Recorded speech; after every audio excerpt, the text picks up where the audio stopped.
I wanted to, hopefully, we have all of our GRC committee here, but I did want to welcome Kayla Meadows, Rick Light, Clint Ritchie, Sandy Price, Dale, and Linda. We have Steve Click, our newest member, Mark Medifine, Nancy Roberts, Bob and Joyce Rittman, Joanne Kopp, Leon Marcia Finney, and Roberta Whitman. Our two legislative advocates, Jennifer Baker and David Walrath, are also here today. And I'm going to give you just a brief update on our federal repeal bills. Exciting news, we're halfway there. We have 146 co-sponsors as of this morning, and we have 34 from California. So your legislative alerts and your time advocating is working. I'm going to turn it over to David and Jennifer. They are going to give us an update, hot off the press, on the Sacramento budget and issues. So take it away. Thank you, Susie. I will start with a couple of points and then turn it over to Jennifer. On Sacramento issues, there's one that has been around, unfortunately, for the last 8 years, and that is the California Public Employees Retirement System's long-term care litigation. Calpers, many members of CalSTRS joined the Calpers offered long-term care insurance, and then subsequent to their joining, a few years later, Calpers increased the premium by 85%. That was a shock, especially when they were told there would be no increases. Litigation started. It's been a long road. It is still in process. The attorneys who are representing both Calpers and CalSTRS members are asking if there's anybody who is interested in talking to them who are affected by the Calpers litigation, or to contact the attorneys to talk to them about whether you're willing to talk to them about the litigation and possible resolution of that litigation. So if you are affected and interested in having that conversation, please let Angelique know your email. She will forward that to the attorney firm. And then on other issues, the big one is that the governor's May revision was released today. It has substantial funding increases, and I will turn it over to Jennifer to hit some of the high points. Thank you, Dave. And I was literally going through the budget, which it's still hot off the press. So I do want to note that we have not yet had an opportunity to go through the entire budget yet. I will be sending out a budget update that's going to be put on the website and sent out later on this afternoon. So if you're interested in more of the details, make sure that you keep a lookout for that. But I did want to let you know that, oh, and can I ask if you can all please mute your phones? Somebody is not muted. And if you don't mind muting your system, that would be great to help everyone here. Thank you so much. Okay, so here's some good news. Here's some very good news. I did look at the budget briefly for retirement, and some of you may not be aware that in the 2020 budget, the state had skipped its contribution payment to CalSTRS because initially the state was looking at being a little short in some other areas. And so in the governor's January budget, the governor had included not only repaying that state payment, but also filling in the small fiscal gap that was created by not making that payment. And the great news is that continues to be included in the May revision that was released early this morning. We did send a letter, CalRTA did send a letter to the legislature earlier during the budget session to support the state bringing its contribution payments back up to where they need to be in compliance with AB 1469, which is the CalSTRS full funding vehicle. So that's some great news. So at least in the budget that was released today, there is still a long-term commitment to keep CalSTRS on the path to full funding. We're very appreciative of that. The great news about this budget is there is a lot of extra revenue. Right now, there is so much extra revenue that the state's reserves that are being proposed with the May revision today would equal $15.9 billion. So that does include Prop 2 funds. That also would include funds in the public school system stabilization account. The Prop 98 total funding in the budget is $93.7 billion, which is nearly $14,000 per pupil. So that is an absolutely significant increase over what was included in January. There is an expansion of transitional kindergarten to all 4-year-olds. That is a very big increase. We're trying to figure out the details as far as how that's going to impact Prop 98, how that's going to impact overall funding. And there are a number of other issues and details that Dave and I are going to have fun going through today, but I at least wanted to give you some of those big numbers. Additionally, I know that we have been getting a number of questions in some other of our workshops that we weren't able to answer.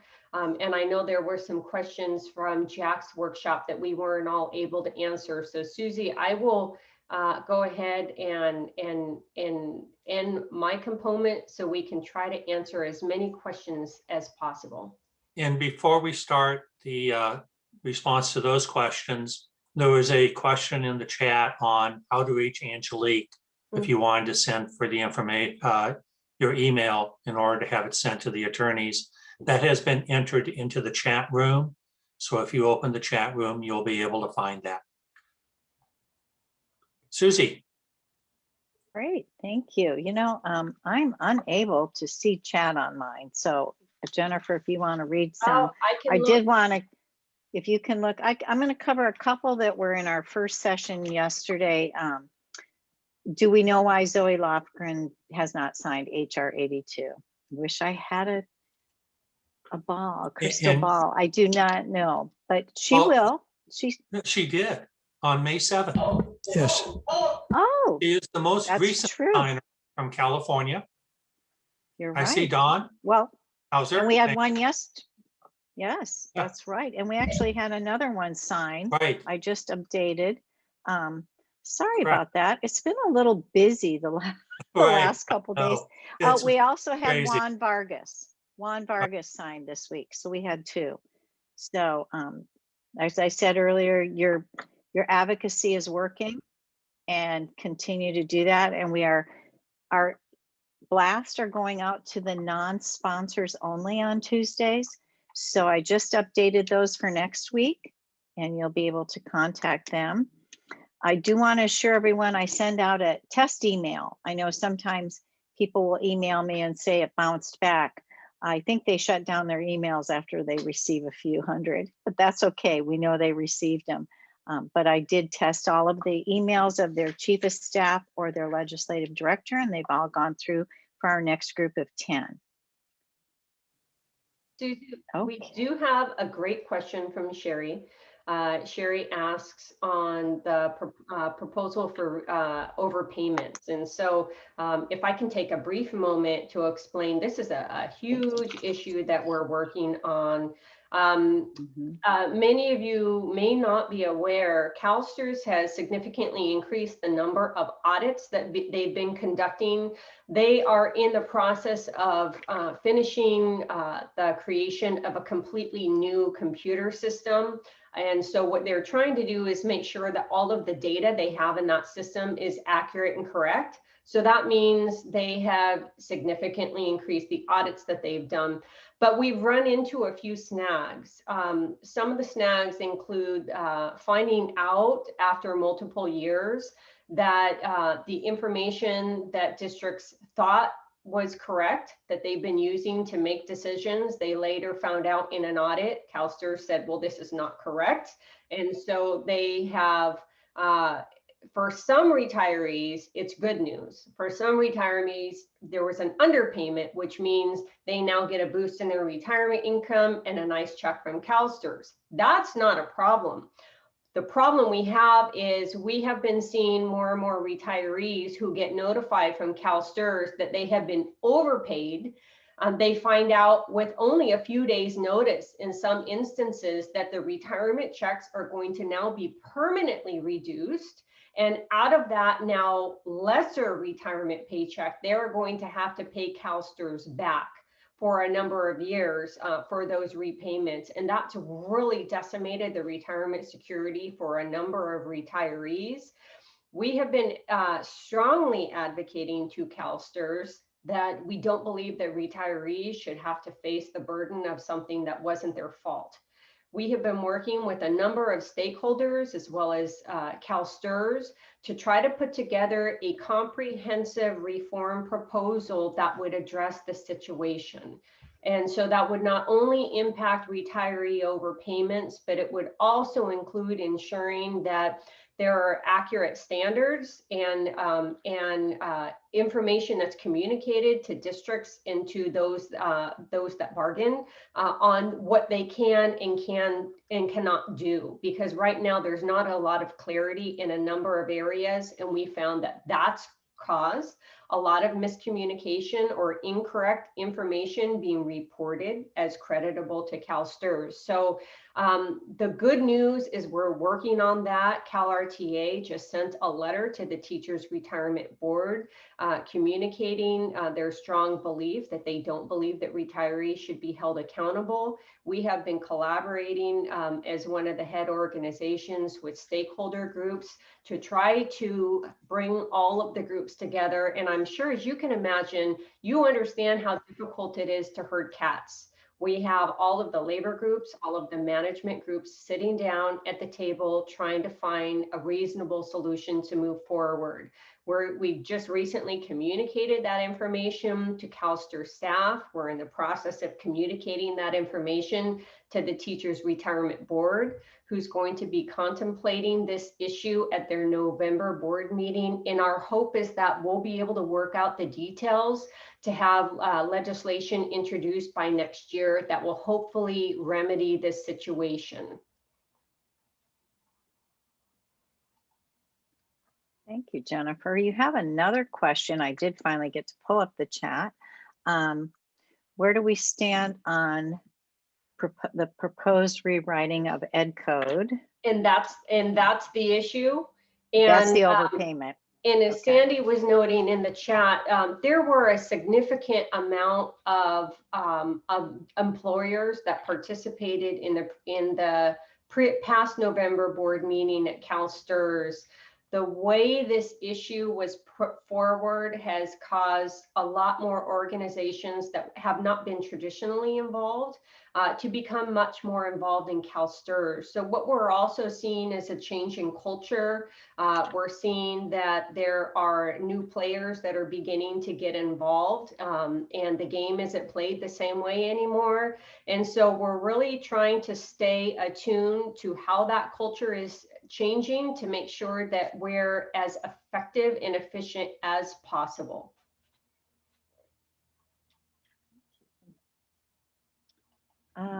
Let's see, is there anything about making kindergarten mandatory now with the new TK and pre-K? I'll take that one, Jennifer. No, not making kindergarten mandatory. That would become by definition, a mandate, and the state is obligated to reimburse the increased cost of a mandate. So they have historically not made that type of change, but you are correct. The budget is proposing to fully expand transitional kindergarten to require school districts to offer, but not that students attend a transitional kindergarten program for children who are not eligible for kindergarten. Essentially, start the educational program for all students at age 4 rather than currently at age 5.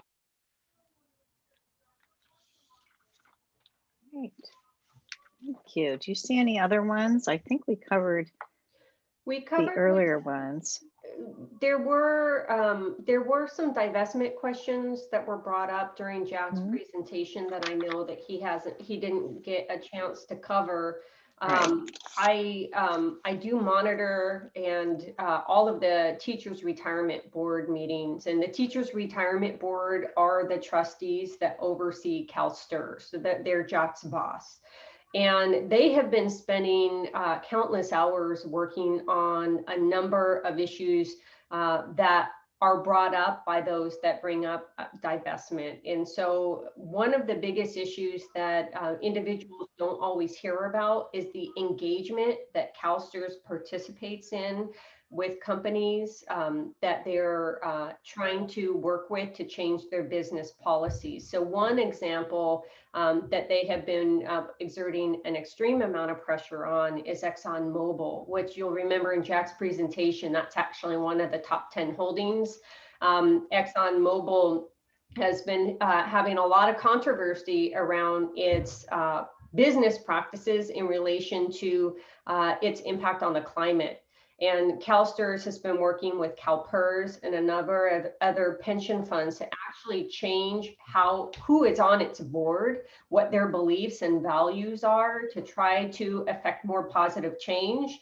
So they're actually working on addressing a number of systemic issues. It's very complicated when you couple that with a conversation about divestment, because divestment means you're taking your toys and you're going home. You're not going to play anymore.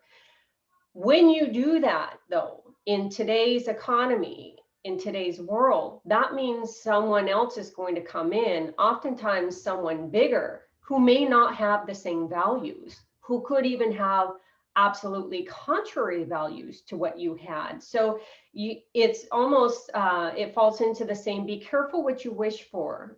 CalSTRS and Calpers used to be some of the largest entities globally 50 years ago. Today, that is simply not the case.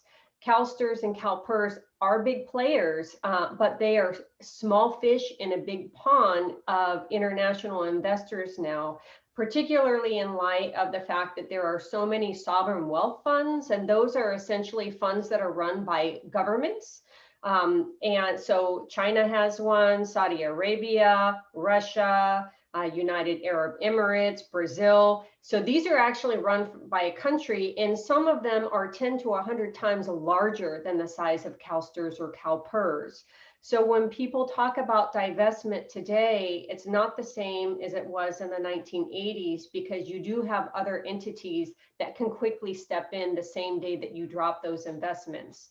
So if someone else came in and they had the opposite values and were not trying to affect that long-term sustainable change, is that going to help or hinder the goal that you're trying to achieve?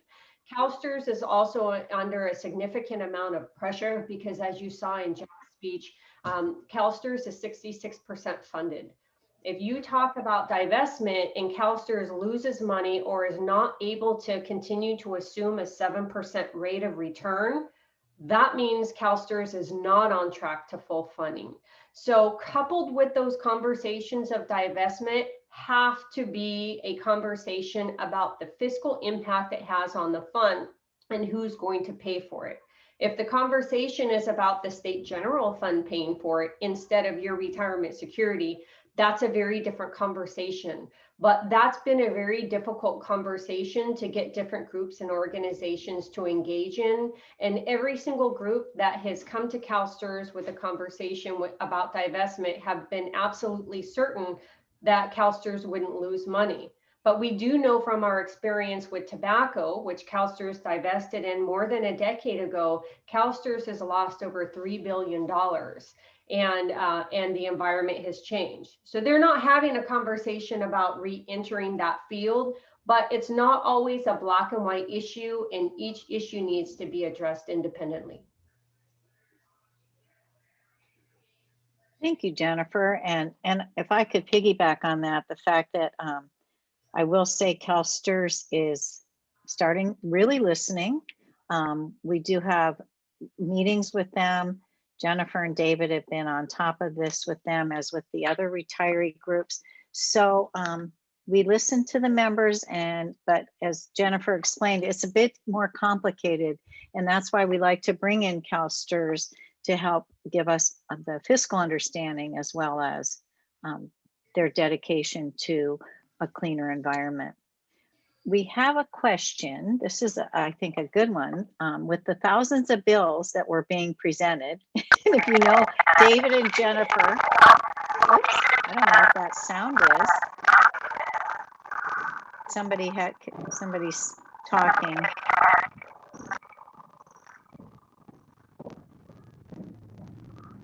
Jennifer, you might need to read this if that comes back. Can you hear me? Okay. With the thousands of bills being presented, where do the priorities of the aged fall in terms of priorities? Oh, that's a very good question. So the priorities of our seniors, and if we could have everyone mute it, PM Moon 38, if you don't mind muting, it's creating a little bit of an echo. So let me just note that the senior population is becoming a significant priority at the state level. There always has been a priority, but we've really seen a lot of increased focus and attention being spent, and much of that is due to the Master Plan on Aging, which is in the process of putting out a number of recommendations to the legislature and governor. Those of you that had an opportunity to watch the Master Plan on Aging workshop earlier this week are familiar with it, but if you had not had an opportunity to watch that, I would encourage you to take a few moments when it's put on the CalRTA website to watch the Master Plan on Aging workshop, because that really gets to a number of the systemic issues that need to be addressed to ensure that seniors are able to not only retire within a positive economic outlook, but to have a positive quality of life. So that includes a number of priorities such as housing, making sure that seniors have the economic means that they need, that there's access to the community, transportation, housing support, and a number of other issues. So there's also increased focus on health in trying to promote more attention on geriatrics. Individuals that are specializing in those areas, so that our medical professionals can be more effective for our increased baby boomers. And we're going to continue to see this as a major priority, because baby boomers, you're the #1 fastest growing population in the state. So congratulations. But that also means that the state has a lot of work that they need to do to catch up with policy. Fortunately, we're in a positive fiscal environment. So at least for this budget and next budget, those conversations should be easier. But some of these other issues that need to be resolved, they're not going to be able to happen overnight. So it's going to be important for CalRTA to really stay involved and stay focused on those areas to make sure that your priorities are heard in Sacramento. Thank you. And then we have a question. The CalRTA's advocacy platform no longer specifies for a wide range of support for student needs. I appreciate this year's support for special ed funding, but currently GATE is no longer funded or guided by the state. All decisions about GATE are at the local level. So is it optional and highly variable? And I can't get this coming through, but David, you want to take that one about the GATE and the platform? Well, yeah, and let me start with the overarching part of the question of the platform no longer has specific provisions regarding particular educational programs. Mhm. Those were all more or less consolidated within the concept of supporting public education. And that has been looked at as providing funding adequacy. And that funding adequacy means for all programs. So instead of just calling out some, we're trying to make sure that our platform is directed at the needs of every student, and that the funding adequacy issue is a major issue, because if the school system is not funded adequately, first, teachers do not have sufficient resources to do their job. It makes education harder for them. Secondly, the employers do not have enough money to pay their contributions to CalSTRS. And we need the employers to pay their contributions to CalSTRS in order to be on track for the full funding. So the quick is we have just incorporated all into one piece of the platform rather than multiple pieces. Thank you. And then a new update we can give on Portantino's bill. Where's that going? So so if I could start with the other bill and then I'll jump into Portantino, I wanted to say thank you to those of you that were able to call in when you saw the legislative alert on AB 1019 by Assembly Member Holden, which was a turkey divestment bill. Portantino's is a turkey divestment bill as well, but it goes much further. We were able to prevent AB 1019 from actually getting a hearing, which is great news. But I do hear, and this is hot off the press, Dave and Susie, so sorry to give you this bad information that I found out this week, but it's possible it may come back in a different form. And Assembly Member Holden did not fully realize that he had a divestment bill and didn't want to necessarily push divestment. So we might see that come back. This is why it's always important to wait until the ink is dry, because you never know what's going to happen in Sacramento. But SB 457 is the change in CalSTRS investment structure that Senator Portantino has introduced. And the most important change in the bill is changing the CalSTRS investment structure. And then secondarily would be divestment. And what the bill would do is would allow each school and community college district to make the choice of whether or not they want to have CalSTRS divest in Turkey, the country of Turkey, for their lack of acknowledging the Armenian genocide that country had played a role in.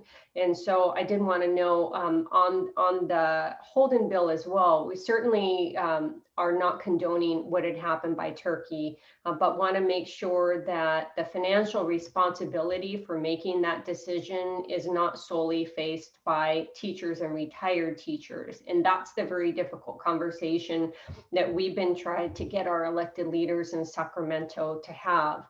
What makes the Portantino bill much more dangerous is the fact that by giving a fiduciary role to school and community college trustees who are not stakeholders of CalSTRS, and their responsibility is not to keep CalSTRS solvent, you may have a constitutional problem because they're not fiduciaries, but they're not investment experts, and they're now making an investment decision. So what happens when they want to make a decision to divest in China? What happens when they want to make a decision to divest in fossil fuels? What happens when they want to make an investment to divest in family farms? These are literally all issues that are being brought up in the divestment world right now. And then the question is, who pays for it? So if LAUSD decides that they want to divest and it costs a significant amount of money, because that's not a small district, Does LAUSD pay for that shortfall now? So are they going to have higher contribution rates than everyone else? Or is that shortfall that's now been created going to be spread out statewide? So now all the school and community college districts are going to have to pay more contribution rates to CalSTRS to address that shortfall. None of these issues were contemplated when the bill was created. And then additionally, if you take a one investment plan, which is what CalSTRS has, and now you're going to have close to 2,000 different investment plans because of how the bill is structured, the administrative costs alone that CalSTRS has notified us of are in the hundreds of millions of dollars to potentially even $1 billion. This is solely for administrating the bill, since you're looking at having so many different investment vehicles. But that also means you can't have one unified investment vehicle to make the kind of investment decisions that CalSTRS staff is making. And that's also what's been helping them to get such a high return. That 20% is great. Again, please don't put that in your newsletter yet. Wait until CalSTRS reports it. But if they can't achieve those significant returns, that means that they may have to lower the rate of return. So if they had to lower it to 6.5 or 6%, you've just added tens of billions of dollars to the shortfall. So all of these can have a significant impact on the long-term funding sustainability of CalSTRS. And we're trying to help the legislature understand, if your goal is to get CalSTRS and Calpers, but we're focusing on CalSTRS out of this area, just have the state pay for it. The state's rolling in cash right now. So why, in an area where you have so much money that you're going to be giving money back to taxpayers, why would you want to tax teachers' retirement, with this issue? So it's a very difficult conversation, and obviously a very emotional and sensitive conversation. We have been working with, trying to engage with Senator Portantino to help him to better understand the complexities of retirement security for teachers. It is right now in the Senate Appropriations Committee suspense file. If it does look like the bill is going to move forward onto the Senate floor, we may send out a legislative alert. So please stay attuned for that, and we'll make sure that that you find out as quickly as possible. Thank you, Jennifer. If you have a question, please make sure you put it in the chat. I'm not seeing any new ones. So I did want to go on that with the our alerts. If you haven't signed up for the alerts, I really encourage you to sign up on the right side of the homepage. You will receive the alerts. They're all populated. They're easy to do at this time. We do reserve Tuesdays for the non-sponsors from California for the 2 repeal bills. And we have Wednesdays for state issues. As Jennifer said, we'll probably be asking you to jump back in on either a Holden rewrite or the Portantino bill if it moves forward. And we were on Wednesdays right now, we're working with contacting the members of the Ways and Means from California. We are also going to, on Thursdays, the Women's Bipartisan Caucus. This is key because we have been pushing with all our elected officials how important this is as a women's issue. And it's gender discrimination. And that is something we hear over and over, not just from our members, but from our elected officials now. They really are seeing that. So reaching out and throwing our net throughout the 50 states is key to get up to a larger number of co-sponsors. This is a good one. Who will be doing the GRC after Susie leaves? Good job, Bonnie. I committed to, I'm going to stay and do dual for the next year. While, it is an appointed position. And so our new president, Ron, will be choosing someone. And by staying in for a year, it will give me time when he does select someone and, down the road to kind of mentor and help them. But the committee is more than capable. They're a pretty strong group. I did want to take 1 second though to acknowledge someone. I wish I could highlight him. We have Donald Hooser here, and my goodness, the man is yay, everybody give him a shake. He is an amazing person. He sends the alerts with the numbers on a daily basis when he gets them. We are able to see who has co-sponsored, what the 3 repeal bills are. As you know, Neil's bill 2337 is only with the WEP. But the Senate bill and the HR 82. So it saves me so much time to sit there and look each morning. All I have to do is say, oh, there's an email from Don. We must be getting good news. So thank you, Don. You're just so valuable to this organization, as all of you are. Let's see. I thought, okay, I just give up. I thought all members online now receive the legislative alerts automatically. If your email's in there, you should. Sometimes the alerts will be dropped. If you're forwarding it, it's going to drop you as a security measure. So that's why it says forward this email. You can't forward to a group. So forward one at a time if you have someone you want to show the email and get them on board. We are, Bonnie, sharing this work nationally. Bonnie and I are both on a group called the National, the Repeal WEP GPO Alliance, and it is quite an exciting group.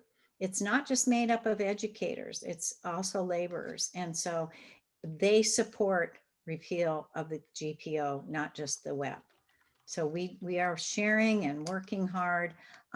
One of the newest things that we're going to come out with, this is an idea last night. I decided, David and Jennifer, new to you, but we're starting to get back to in-person, whether it's in small groups or, you know, a little larger. And, you know, a lot of us have some of those prepaid postcards waiting to distribute among some of our members.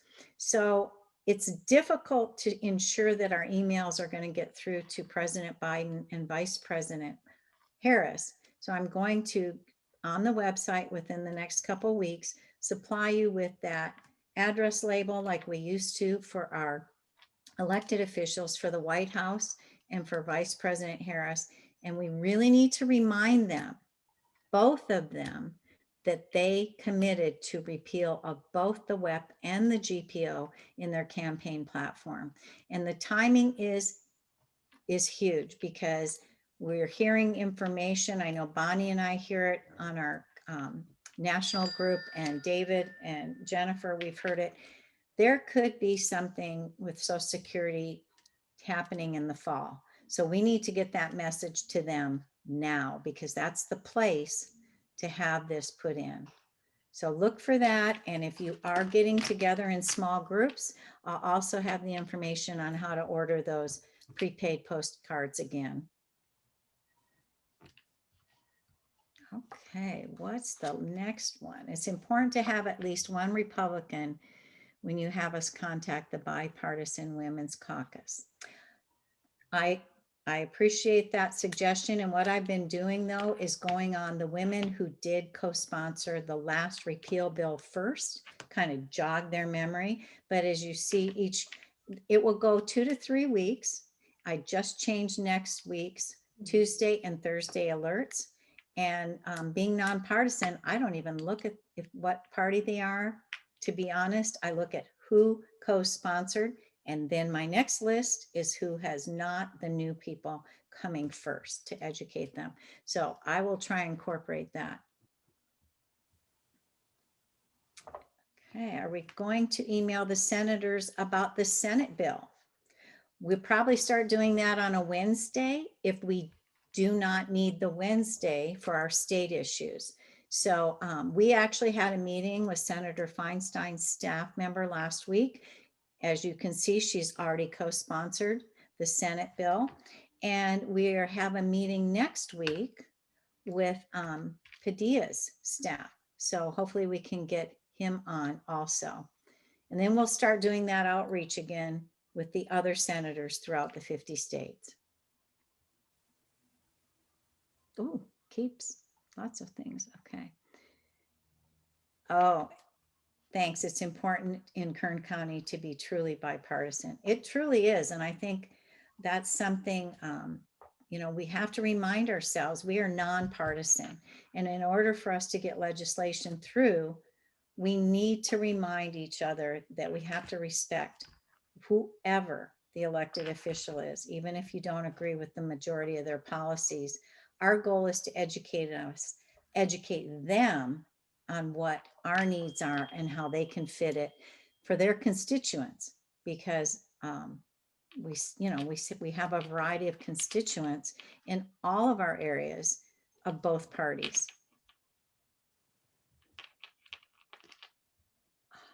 What is the number of senators to get it on the floor? David, I know the number of House. What's the senators? Unfortunately, there isn't a Senate number. Yeah. The Senate is somewhat different than the House in their traditions and policies, as is obvious in many ways. Essentially, Senator Schumer controls the floor action through the Rules Committee. And so they have no number, or the number is one, Senator Schumer.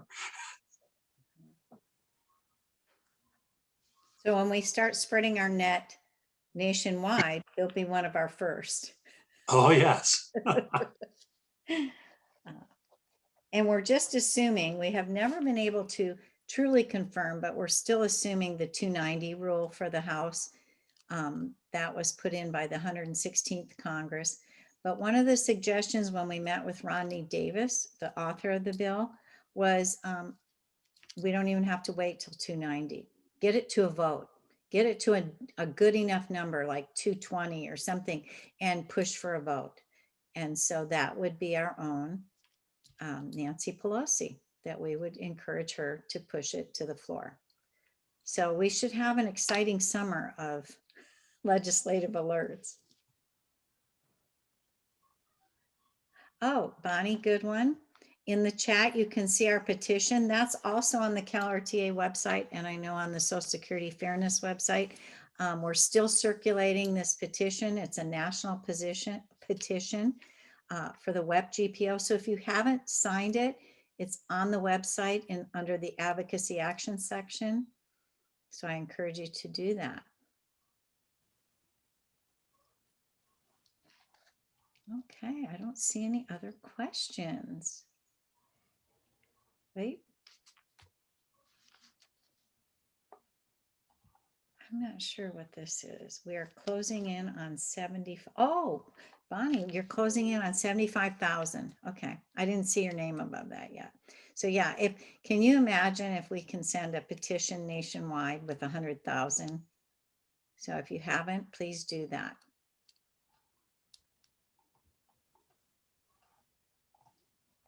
David and Jennifer, is there anything else you can add? I know last year the bills were all COVID related.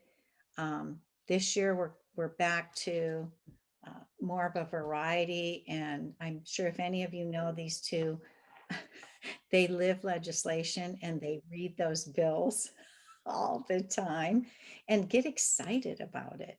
It is a sickness, Susie. It is a sickness. I told you to that many a times. It's truly is. Yeah.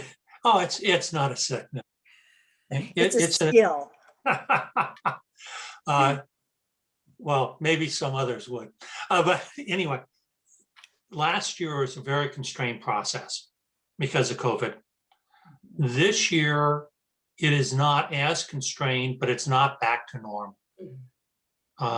We still have fewer policy committee meetings. We have, like I say, a much more constrained time frame. The expectation is instead of the normal, although the normal 2,000 Assembly bills, 1,000 Senate bills were introduced in the first year, and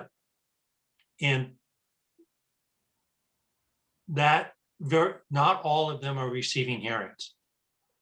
So it's a situation where fewer bills are actually being considered, we'll be putting together after the Appropriations Committee's act on the 21st, by the 21st.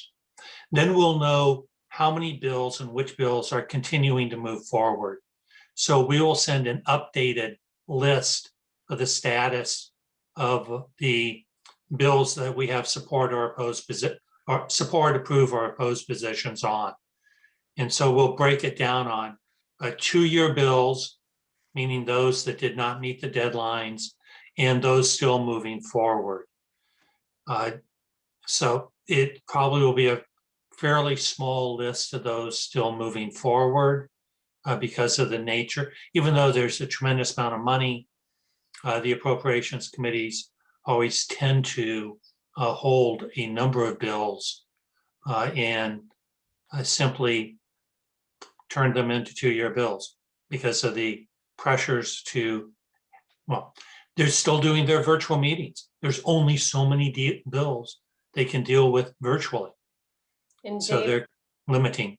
if I could add on to that, what makes it more complicated is the fact that the legislature significantly reduced the number of hearings that they have been having, which means some hearings that used to have anywhere from 6 to a dozen or 2 bills in a hearing are now having 100 to 150 bills in a hearing. What that means is there is now less actual discussion on bills anymore. So you don't have that back and forth policy dialogue that used to take place. They're literally just trying to churn bills out. That's both helpful and both harmful, depending on where you are on that side. And if you'd like to have just a little political gossip, because I know that's always fun to hear from Sacramento as well, legislators are trying to figure out what they're going to do to reopen. And there's a lot of consternation happening right now because the governor has been talking about June 15th and reopening things on June 15th. But the legislature wasn't planning on opening on June 15th. So now there's a controversy of, yeah, but if you don't open by June 15th, now you might make the governor look bad. And then there are some external conversations regarding the governor right now that are very sensitive to a number of people. And so there is a lot of politics, posturing that's taking place. It's campaign season in Sacramento, and we're seeing that at a number of levels. It is absolutely going to have an impact on how and which bills get moved forward and what they're going to include. And that's made a lot more, it makes our job a lot more difficult because we can't just show up at the Capitol and then walk the halls in an afternoon anymore. That environment has changed. So it does take more time for us to conduct advocacy because we have to set up meetings with staff ahead of time or legislators. But it is kind of entertaining, sometimes in a scary way to watch. And so we're really working on keeping our pounding the pavement and keeping our fingers on the pulse of what's going on in Sacramento, especially as it impacts our priorities.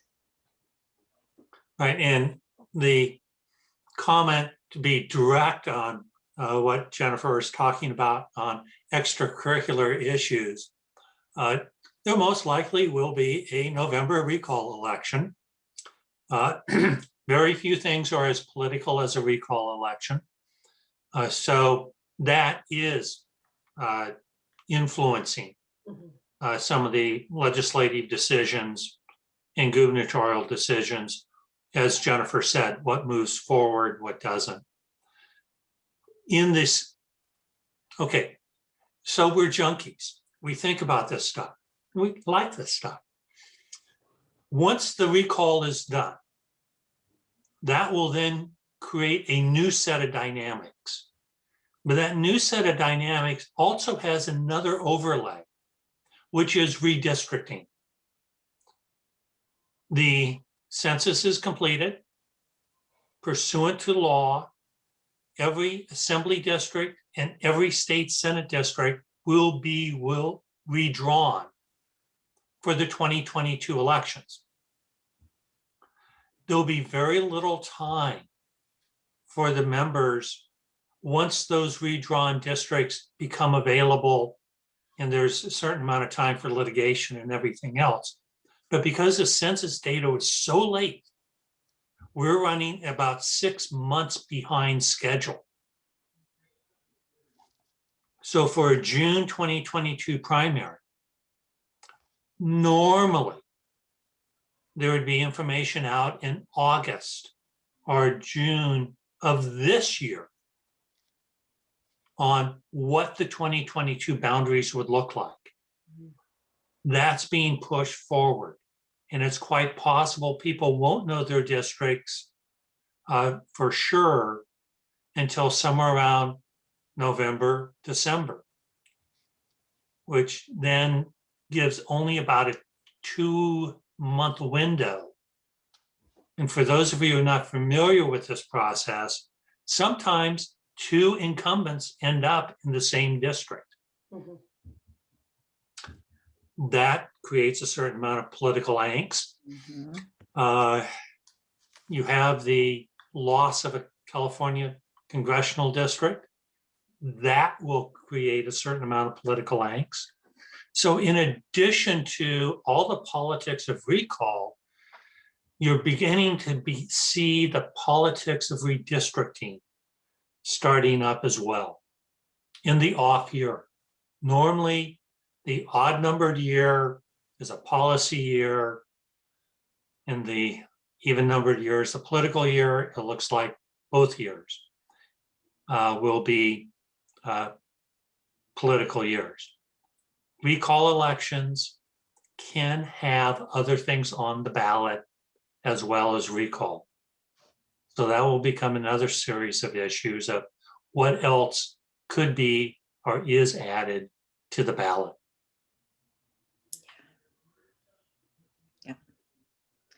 Always exciting. Last few questions. We have first of all, a kind of a two-part of HR 82. What happens if it passes the House? First of all, we have a big party because that'd be the first time historically it went from the House. It will then move to the Senate.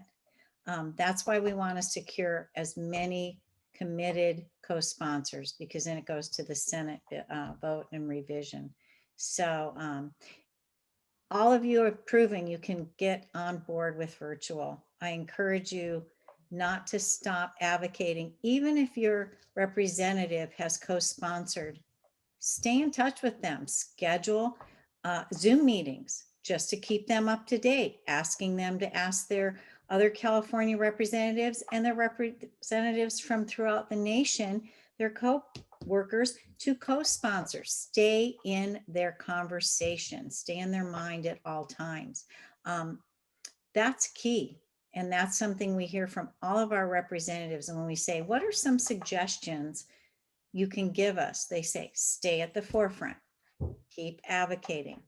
We saw that virtual advocating works. We're able to connect with all of these other representatives on a quicker basis.